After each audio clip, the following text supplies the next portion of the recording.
Hello दोस्तों, welcome to my YouTube channel educational Adda. दोस्तों, हम लोग एनसीईआरटी बेस्ड एमसीक्यू को प्रैक्टिस सेट के माध्यम से देख रहे हैं, जिसमें अब तक हम लोगों ने 65 सेट को डिस्कस कर लिया है। आज के सेट में हम लोग सेट नंबर 66 को डिस्कस करेंगे।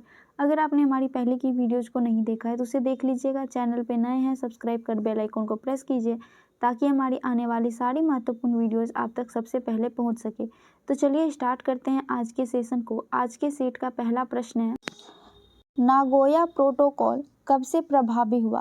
तो दोस्तों, नागोया प्रोटोकॉल 12 अक्टूबर 2014 से लागू हुआ। कब? 2014 से। तो इसका सही आंसर ऑप्शन नंबर बी हो जाएगा। 12 अक्टूबर 2014 से नागोया प्रोटोकॉल प्रभावी हुआ। दोस्तों, नागोया प्रोटोकॉल होता क्या है? तो यह जैव विविधता पर कन्वेंशन का एक अंतर्राष्ट्रीय समझौता है। और इसका उद्देश्य क्या था इस प्रोटोकॉल का? तो दोस्तों, इसका उद्देश्य था अनुवांशिक संसाधनों के इस्तेमाल से होने वाले फायदे को न्याय संगत तरीके से बढ़ावा देना। अगला प्रश्न है, गोंडवाना क्रम की चट्टानों का निर्माण किन दो कालों के मध्य हुआ है? तो दोस्तों, गोंडवाना क्रम की चट्टान का निर्माण पर्मियन काल में हुआ है। किसमें? तो पर्मियन काल में हुआ है गोंडवाना क्रम के चट्टानों का निर्माण, जो कि कार्बोनीफेरस और जुरैसिक काल के बीच में पड़ता है। तो इसका सही आंसर ऑप्शन नंबर सी हो जाएगा।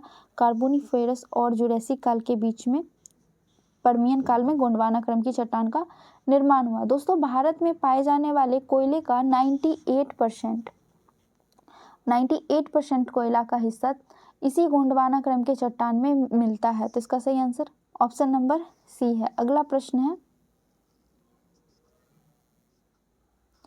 वायुमंडल में उपस्थित निम्न गैसों का उसकी प्रतिशत के अनुसार अवरोही क्रम है। तो दोस्तों, घटते क्रम में पूछ रहा है हमारे वायुमंडल में उपस्थित गैस का घटते क्रम में। तो सबसे ज़्यादा 78% नाइट्रोजन पाया जाता है, फिर 21% के आसपास ऑक्सीजन पाया जाता है, 0.93% ऑर्गन पाया जाता है, 0.03% कार्बन डाइऑक्साइड पाया जाता है। उसके बाद नियॉन पाया जाता है 0.0018% और फिर हीलियम पाया जाता है। हीलियम जो है वो 0.0005% पाया जाता है। तो इसका सही आंसर ऑप्शन नंबर ए हो जाएगा। ऑर्गन, कार्बन डाइऑक्साइड, नियॉन और हीलियम, ये घटते क्रम में हमने गैसों को सजाना था, तो वो इसका सही आंसर ऑप्शन नंबर ए हो जाएगा। अगला प्रश्न है, ऑस्ट्रेलिया का मार्लिन क्षेत्र प्रसिद्ध है। दोस्तों, ऑस्ट्रेलिया का मार्लिन क्षेत्र हीरे की खनन के लिए प्रसिद्ध है। इसका सही आंसर ऑप्शन नंबर सी हो जाएगा, हीरे के खनन के लिए। अगला प्रश्न है, भारत में निम्न में से किस क्रम की चट्टान भवन निर्माण हेतु उपयुक्त चूना पत्थर, बलुआ पत्थर, सजावटी पत्थर आदि के लिए प्रसिद्ध है? तो दोस्तों, मूल रूप से चूना पत्थर, बलुआ पत्थर और सजावटी पत्थर यह अवसादी चट्टान में बनती है, अवसादी चट्टान से निर्मित होती है। और विंध्यन शैली जो है यह अवसादी चट्टान का ही एक भाग है। तो इसका सही आंसर ऑप्शन नंबर सी हो जाएगा। विंध्यन शैल समूह की चट्टान में पाया जाता है।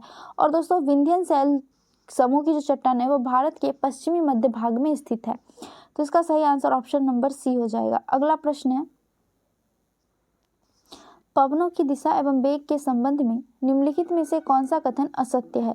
तो चलिए हम लोग देखते हैं कि कौन सा कथन असत्य है। पहला है, वायुमंडलीय दाब में भिन्नता के कारण वायु गतिमान होती है। तो ये बिल्कुल सही है।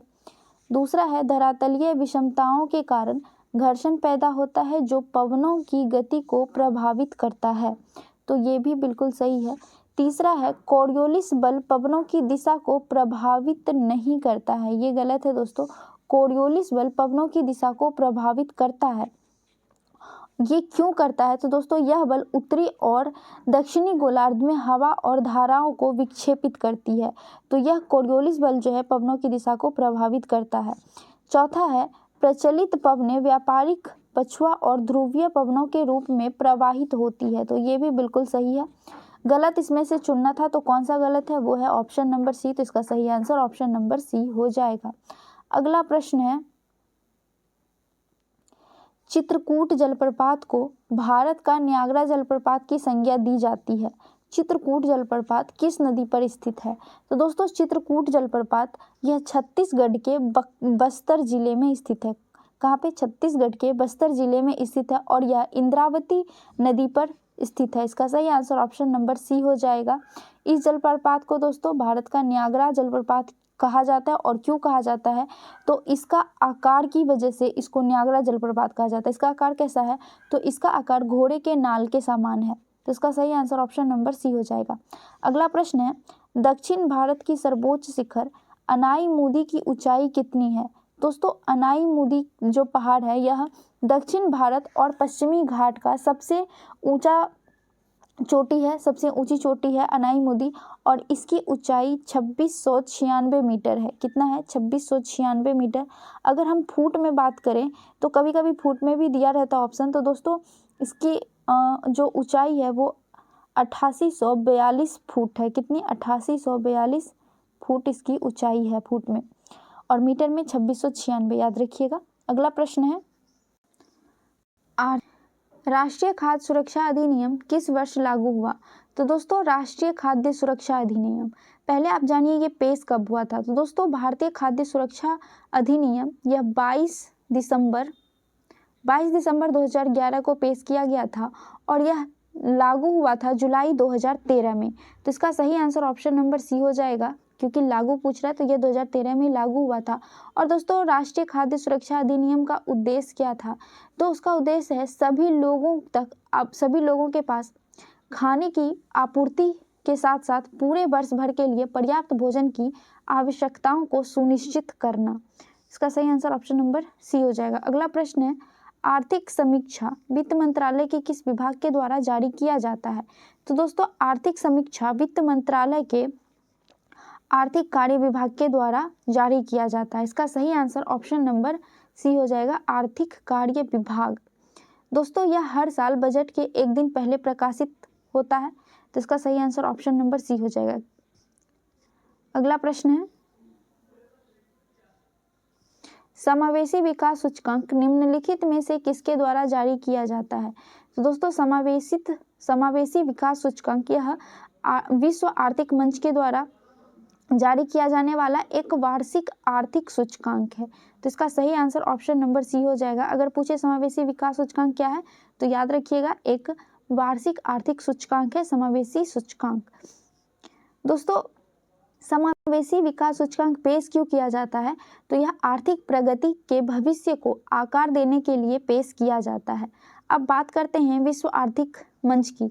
तो विश्व आर्थिक मंच का गठन 24 जनवरी 1971 ईस्वी को इसकी स्थापना हुई थी, इसका गठन हुआ था। और इसका हेडक्वार्टर कहाँ पे है, तो इसका हेडक्वार्टर जेनेवा स्विट्जरलैंड में है। कहाँ पे है, जेनेवा स्विट्जरलैंड में। तो इसका सही आंसर ऑप्शन नंबर सी हो जाएगा। अगला प्रश्न है, यदि केंद्रीय बैंक द्वारा रेपो दर में वृद्धि की जाती है तो दोस्तों यदि केंद्रीय बैंक के द्वारा रेपो दर में वृद्धि की जाएगी तो मुद्रा प्रसार में कमी आएगी और मुद्रास्फीति को रोका जा सकता है, यानी महंगाई को रोकने में मदद मिलेगा।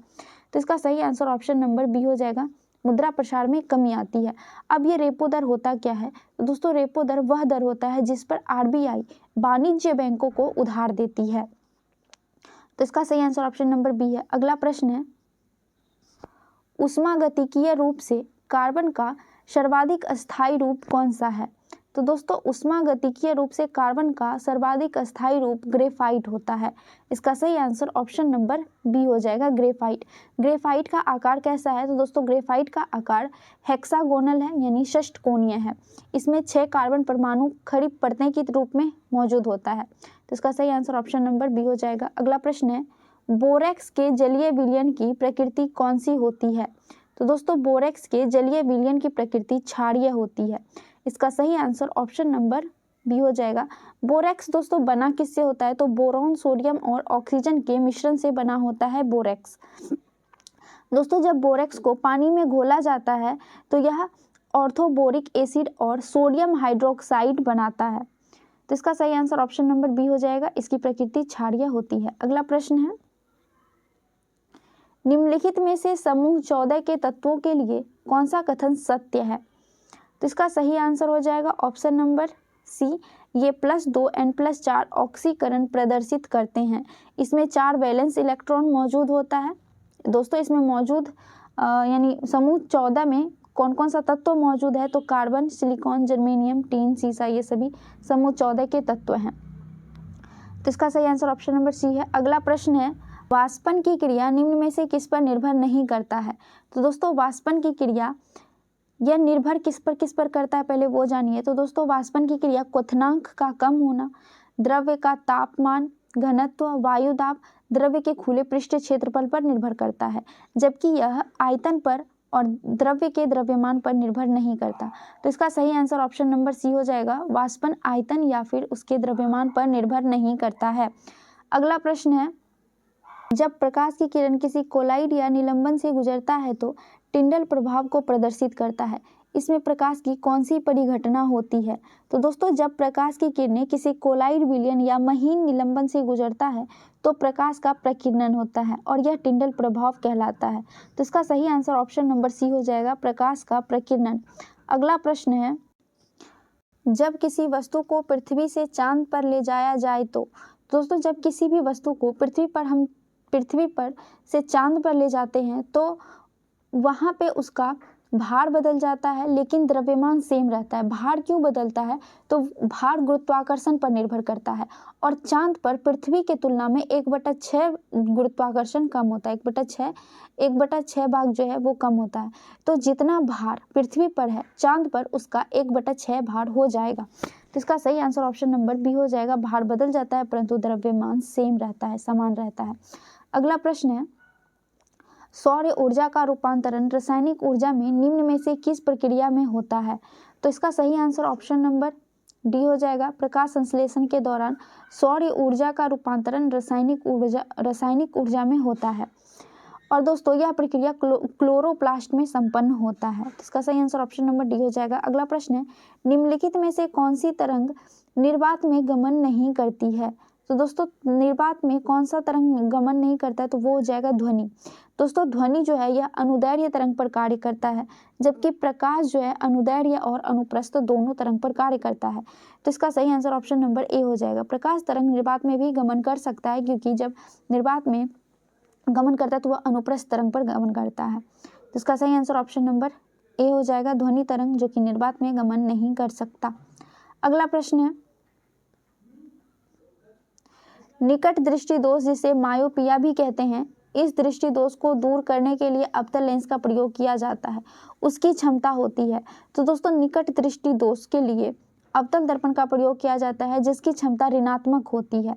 इसका सही आंसर ऑप्शन नंबर बी हो जाएगा, ऋणात्मक होती है।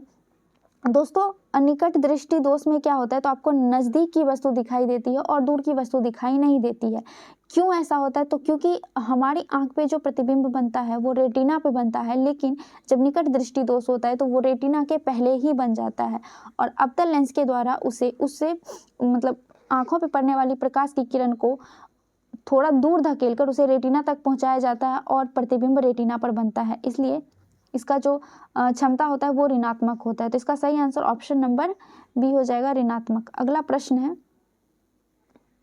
मानव शरीर के निम्नलिखित भागों में से किसमें निषेचन यानी फर्टिलाइजेशन की क्रिया होती है। तो इसका सही आंसर ऑप्शन नंबर बी हो जाएगा, अंडवाहिनी में निषेचन यानी फर्टिलाइजेशन की क्रिया होती है, यानी फैलोपियन ट्यूब में निषेचन की क्रिया होती है। ये फैलोपियन ट्यूब क्या करता है दोस्तों, यह अंडाशय को गर्भाशय के साथ जोड़ने वाली नलिका है।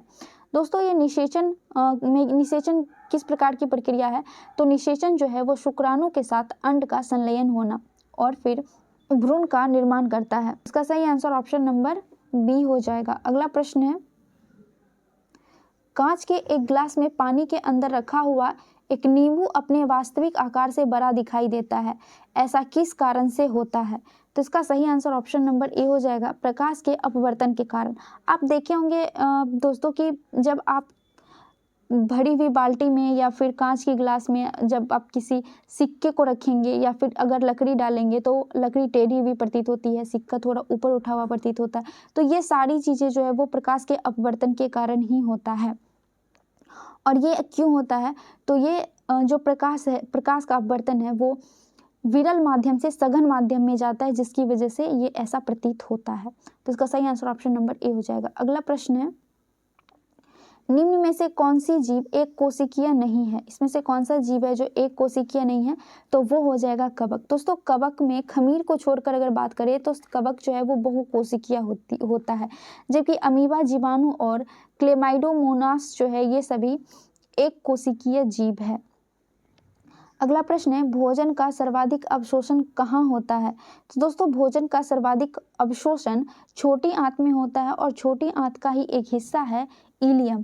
तो इसका सही आंसर ऑप्शन नंबर ए हो जाएगा। इलियम में भोजन का सर्वाधिक अवशोषण होता है। इलियम दोस्तों छोटी आंत को बड़ी आंत से जोड़ने का काम करता है। छोटी आंत का सबसे निचला हिस्सा इलियम होता है। तो इसका सही आंसर ऑप्शन नंबर ए हो जाएगा।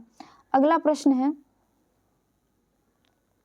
निम्नलिखित में से कौन सा जल जनित रोग नहीं है? इसमें से कौन सा ऐसा रोग है जो जल की वजह से नहीं होता है? तो वो हो जाएगा चेचक। दोस्तों चेचक एक वायरस से होने वाला रोग है, ना कि जल जनित रोग। तो इसका सही आंसर ऑप्शन नंबर बी हो जाएगा। चेचक दोस्तों वेरियोला नामक वायरस के कारण होने वाली बीमारी है, जबकि हैजा, हेपेटाइटिस और टाइफाइड ये दूषित जल या फिर दूषित भोजन की वजह से होने वाला बीमारी है। अगला प्रश्न है,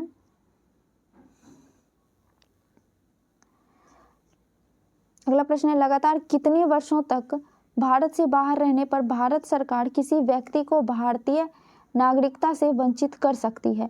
तो दोस्तों जब आप लगातार भारत से बाहर किसी भी देश में 7 वर्ष तक रहते हैं, कहीं भी अगर आप भारत से बाहर 7 वर्ष तक रहते हैं लगातार, तो आपसे भारत की नागरिकता छीन ली जाएगी। तो इसका सही आंसर ऑप्शन नंबर बी हो जाएगा। 7 वर्षों तक लगातार भारत से बाहर रहने पर नागरिकता छीन ली जाती है, यानी उसकी नागरिकता से वंचित कर दिया जाता है। जबकि विदेशी नागरिक की बात करें, और नागरिकता विदेशी नागरिक को कब दी जाएगी, कितने टाइम अगर विदेशी हमारे देश भारत में रहेंगे तो उसको नागरिकता प्राप्त होगी? तो दोस्तों जब विदेशी नागरिक 12 वर्षों तक भारत में रहता है तो उसे भारत की नागरिकता दे दी जाती है। हालांकि कुछ पड़ोसी देश हैं जो कि अल्पसंख्यक समुदाय हैं पड़ोसी देश के, उसको 6 साल में नागरिकता दे दी जाती है, लेकिन मेनली 12 वर्षों के तक आप जब भारत में रहेंगे तब जाके आपको नागरिकता मिलेगी अगर आप विदेशी हैं तो वंचित होने के लिए कितना टाइम चाहिए? तो 7 वर्ष चाहिए, लेकिन नागरिकता प्राप्त करने के लिए 12 वर्ष। तो इसका सही आंसर ऑप्शन नंबर बी है। अगला प्रश्न है, भारतीय संविधान के किस अनुच्छेद के अनुसार विधानसभा का गठन होता है? दोस्तों विधानसभा का गठन यह अनुच्छेद 170 के अंतर्गत आता है। विधानसभा का गठन अनुच्छेद 170 में वर्णित है। इसका सही आंसर ऑप्शन नंबर सी हो जाएगा। अब हम अनुच्छेद 160 की बात करें तो दोस्तों अनुच्छेद 160 में कुछ आकस्मिकताओं के कारण राज्यपाल को कार्यों का निर्वाह करने की शक्ति दी जाती है, वो है आर्टिकल 160 के अंतर्गत। अनुच्छेद 172 में क्या है? तो दोस्तों अनुच्छेद 172 में राज्यों की विधानसभा और विधान परिषदों से जुड़ी हुई जानकारियां अनुच्छेद 172 में है। और अनुच्छेद 156 की बात करें तो दोस्तों अनुच्छेद 156 में राज्यपाल के पदावधि से जुड़ी जानकारियां हैं। तो इसका सही आंसर ऑप्शन नंबर सी है। अगला प्रश्न है, राज्यसभा में निर्वाचित प्रतिनिधियों की अधिकतम संख्या कितनी होती है? ध्यान दीजिएगा, यहाँ पे पूछा है निर्वाचित प्रतिनिधियां। तो दोस्तों राज्यसभा में निर्वाचित प्रतिनिधियों की अधिकतम संख्या 238 होता है। कितना होता है? 238। जबकि टोटल जो मेंबर होता है राज्यसभा का उसकी संख्या 250 होती है। 238 निर्वाचित होकर जाता है और प्लस 12 जो है यह राष्ट्रपति के द्वारा मनोनीत किया जाता है। तो इसका सही आंसर ऑप्शन नंबर बी हो जाएगा। दोस्तों राज्यसभा की चर्चा आर्टिकल 80 में की गई है। अगला प्रश्न है, यदि कोई विधायक लोकसभा के चुनाव में जीतता है तो कितने दिनों की अवधि के अंदर उसे अपनी विधानसभा की सीट रिक्त करनी होगी, अन्यथा उसकी लोकसभा की सीट समाप्त हो जाएगी? तो जब आप विधानसभा का चुनाव जीत कर जाते हैं लेकिन आप फिर लोकसभा के लिए चुने जाते हैं, लोकसभा में आप संसद बनते हैं, तो आपको 14 दिन के अंदर विधानसभा की सीट को छोड़ना पड़ता है। तो इसका सही आंसर ऑप्शन नंबर सी हो जाएगा। अगर आप विधानसभा की सीट को नहीं छोड़ेंगे तो लोकसभा की जो सीट है वो आपकी समाप्त कर दी जाएगी। इसका सही आंसर ऑप्शन नंबर सी हो जाएगा, 14 दिन के अंदर। अगला प्रश्न है, निम्नांकित में से कौन संघ की कार्यपालिका में शामिल होते हैं? तो दोस्तों संघ की कार्यपालिका में राष्ट्रपति, उपराष्ट्रपति, प्रधानमंत्री, महान्यायवादी ये सब शामिल होते हैं। तो इसका सही आंसर हो जाएगा 1, 2, 3 और 4। जो कि ऑप्शन नंबर डी में है। तो इसका सही आंसर ऑप्शन नंबर डी हो जाएगा, जबकि नियंत्रण एवं महालेखा परीक्षक यह संघ के कार्यपालिका में नहीं आता है। अगला प्रश्न है, राष्ट्रपति पर महाभियोग संसद की एक डैश प्रक्रिया है। तो दोस्तों राष्ट्रपति पर महाभियोग संसद की एक अर्ध न्यायिक प्रक्रिया है। किस प्रकार की प्रक्रिया है? तो यह अर्ध न्यायिक प्रक्रिया है। इसका सही आंसर ऑप्शन नंबर डी हो जाएगा। दोस्तों राष्ट्रपति पर महाभियोग संसद के किसी भी सदन से शुरू किया जा सकता है। संसद में किसी भी सदन से शुरू करने के लिए 1/4 सदस्य की सहमति की आवश्यकता होती है, लेकिन पारित होने के लिए 2/3 सदस्य की सहमति की आवश्यकता होती है। लेकिन किसी भी सदन में राष्ट्रपति पर महाभियोग पारित करने के लिए राष्ट्रपति को 14 दिन पहले ही सूचित करना पड़ता है कि आप पर महाभियोग लगाया जा रहा है, आप आकर अपना सफाई दीजिए, अपने जो है बात रखिए। और अगर वो अपनी बात रखने में असफल हो जाते हैं तो उन पर महाभियोग लगा दिया जाता है और फिर उसे अगले सदन में सदन में भेज दिया जाता है। अगर लोकसभा में लगा हुआ है तो राज्यसभा भेज दिया जाता है, राज्यसभा में लगा है तो लोकसभा। तो इस तरह से राष्ट्रपति पर महाभियोग लगता है। अगर वहाँ भी 2/3 बहुमत से उसे पारित कर दिया जाएगा तो राष्ट्रपति पर महाभियोग लग जाएगा। तो इसका सही आंसर ऑप्शन नंबर टी हो जाएगा। दोस्तों राष्ट्रपति पर महाभियोग लगाया क्यों जाता है?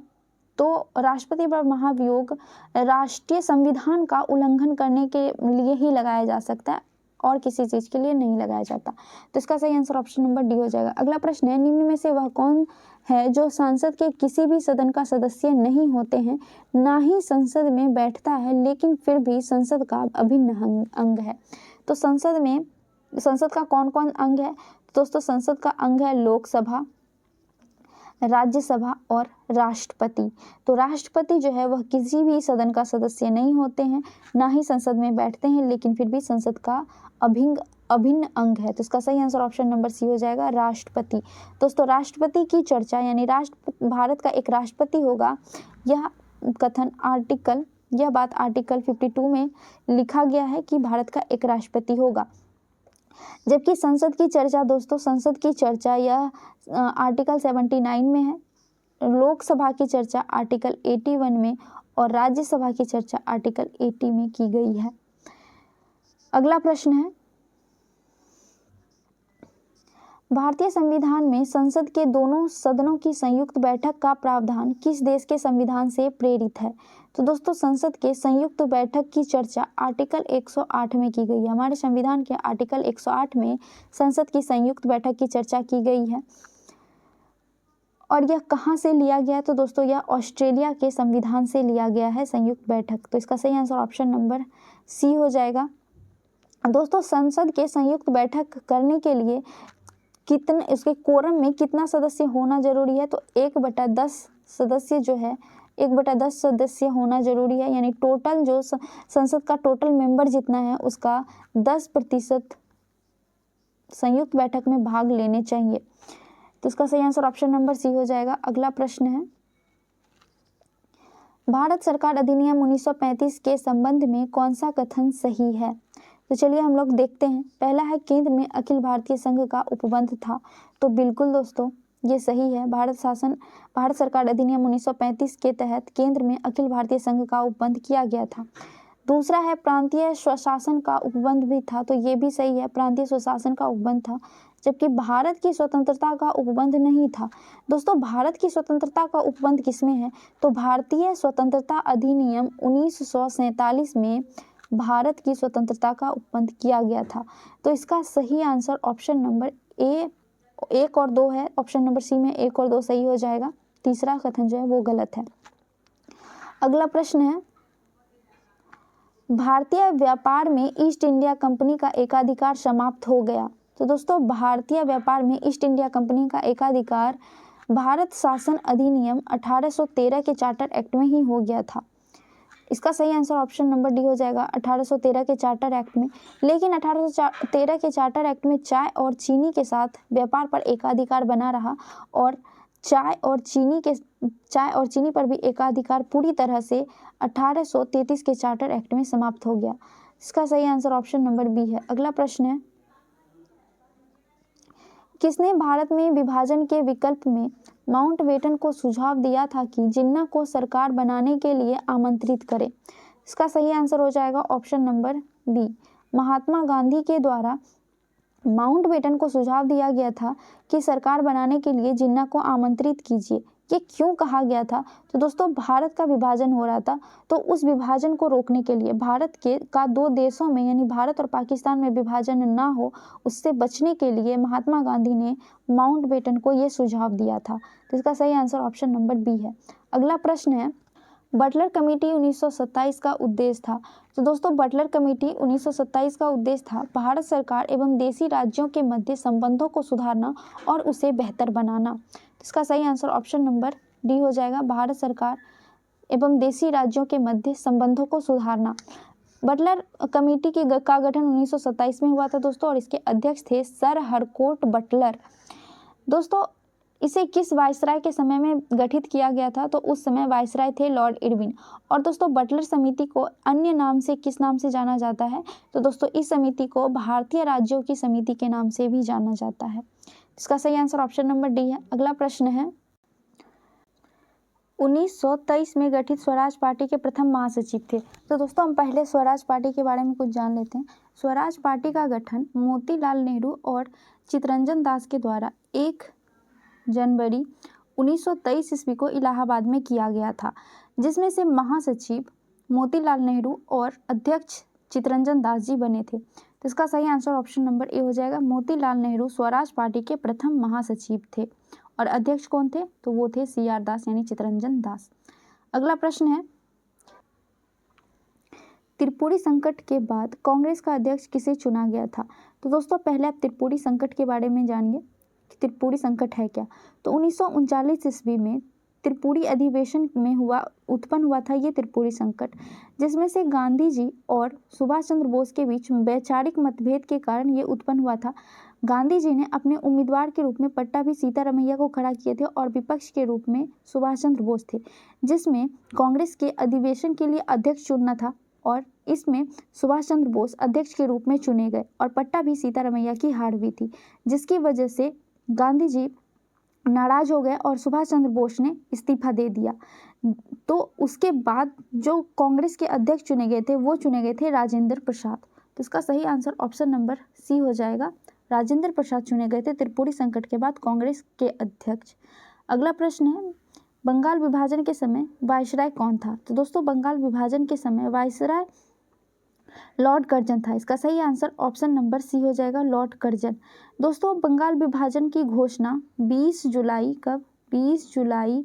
1905 ईस्वी को हुआ था, जबकि यह लागू कब हुआ था? तो यह लागू हुआ था 16 अक्टूबर 1905 को। तो इसका सही आंसर ऑप्शन नंबर सी है। अगला प्रश्न है, द लीडर समाचार पत्र किसने शुरू किया था?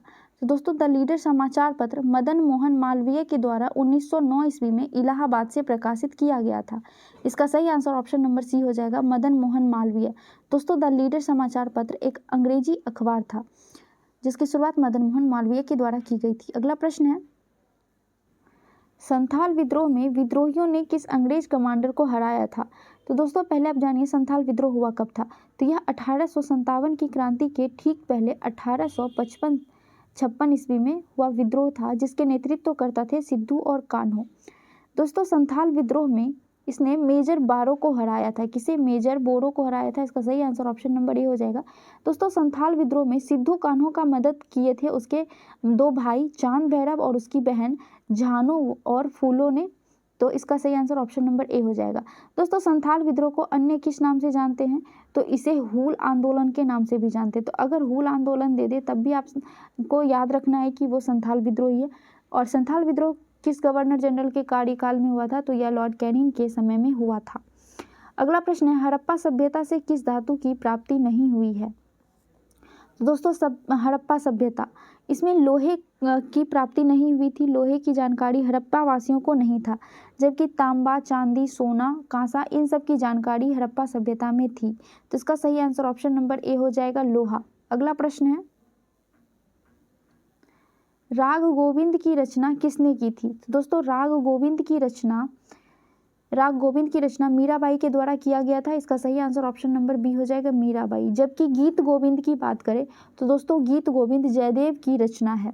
तो राग गोविंद मीराबाई और गीत गोविंद जयदेव है।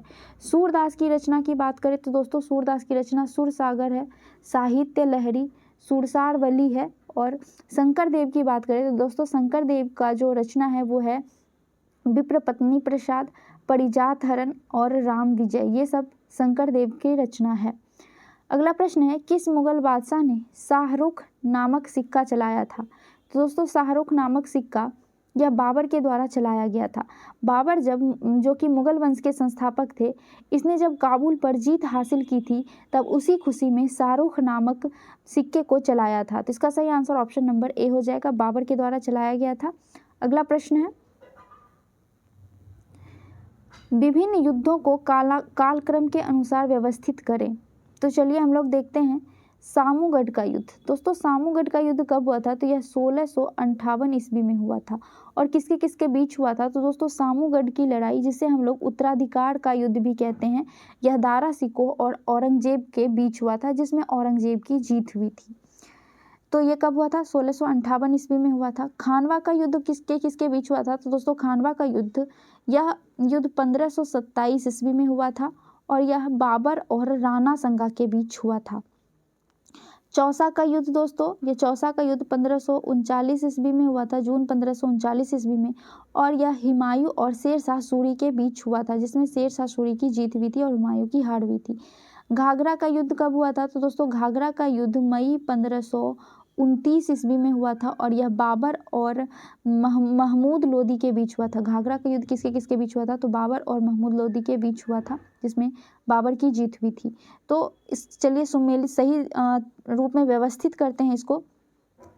तो पहले कौन सा हो जाएगा? 1527 खानवा का युद्ध, उसके बाद हो जाएगा घाघरा का युद्ध 1529 में, फिर हो जाएगा चौसा का युद्ध 1539 में और फिर सामूगढ़ की लड़ाई 1658 में। तो इसका सही आंसर ऑप्शन नंबर ए हो जाएगा, 2, 4, 3 और 1। अगला प्रश्न है ऋग्वेद में हिरण्य शब्द का प्रयोग किस धातु के लिए किया गया है? दोस्तों हिरण्य शब्द का प्रयोग लोहा के लिए सोना के लिए किया गया। हिरण्य शब्द का प्रयोग किसके लिए किया गया है? तो सोना के लिए किया गया है। इसका सही आंसर ऑप्शन नंबर बी हो जाएगा, सोना के लिए। लोहा के लिए किसका प्रयोग किया गया है? तो लोहा के लिए श्याम आयस का प्रयोग किया गया है। चांदी को चांदी ही कहा जाता था, जबकि तांबा को अयस कहा जाता था। ठीक है, तो सोना के लिए प्रयोग किया गया हिरण्य शब्द का। अगला प्रश्न है निम्नलिखित में से किसे जहांगीर ने खान की उपाधि दी थी? तो दोस्तों जहांगीर ने खान की उपाधि विलियम हॉकिंस को दिया था। इसका सही आंसर ऑप्शन नंबर बी हो जाएगा। विलियम हॉकिंस को जहांगीर ने इंग्लिश खान कहकर पुकारा था। अब ये क्यों दिया गया था? तो जेम्स प्रथम ने विलियम हॉकिंस को 1608 ईस्वी में सूरत में एक कारखाना खोलने की अनुमति के लिए जहांगीर के राज दरबार में राजदूत बनाकर भेजा था। दोस्तों हॉकिंस को तुर्की भाषा अच्छे से आता था, वो तुर्की भाषा का अच्छा जानकार था और जहांगीर भी तुर्की भाषा को अच्छे से समझता था। तो इन्होंने तुर्की भाषा में जब जहांगीर से बात की तब जहांगीर ने इसे खान की उपाधि दी, लेकिन इसे सूरत में कारखाना खोलने की अनुमति नहीं मिली थी। तो इसका सही आंसर ऑप्शन नंबर बी हो जाएगा, हॉकिंस। अगला प्रश्न है और आज के सेशन का लास्ट प्रश्न। वीडियो कैसी लगी दोस्तों कमेंट करके ज़रूर बताइएगा, क्योंकि आपका कमेंट मेरे लिए मोटिवेशन के रूप में कार्य करता है, हमें आपके लिए और भी अच्छी वीडियो बनाने के लिए मोटिवेट करता है। तो प्लीज़ कमेंट करके ज़रूर बताइएगा वीडियो कैसी लगी, ताकि हम आपके लिए और भी अच्छी वीडियोस ला सकें। तो प्रश्न है डनहिल कप निम्नलिखित में से किस खेल से संबंधित है? तो दोस्तों डनहिल कप यह गोल्फ से संबंधित है। किससे संबंधित है? तो गोल्फ से। इसका सही आंसर ऑप्शन नंबर सी हो जाएगा, गोल्फ से। और कौन कौन सा कप संबंधित है? तो Ryder cup, Hero Indian open cup, prince और Wales cup, Walker cup, Bombay gold cup, ये सभी गोल्फ से संबंधित है। तो इसका सही आंसर ऑप्शन नंबर सी है। हमारा आज का सेशन यहीं तक था, मिलते हैं नेक्स्ट सेशन में नेक्स्ट सेट के साथ। जय हिंद।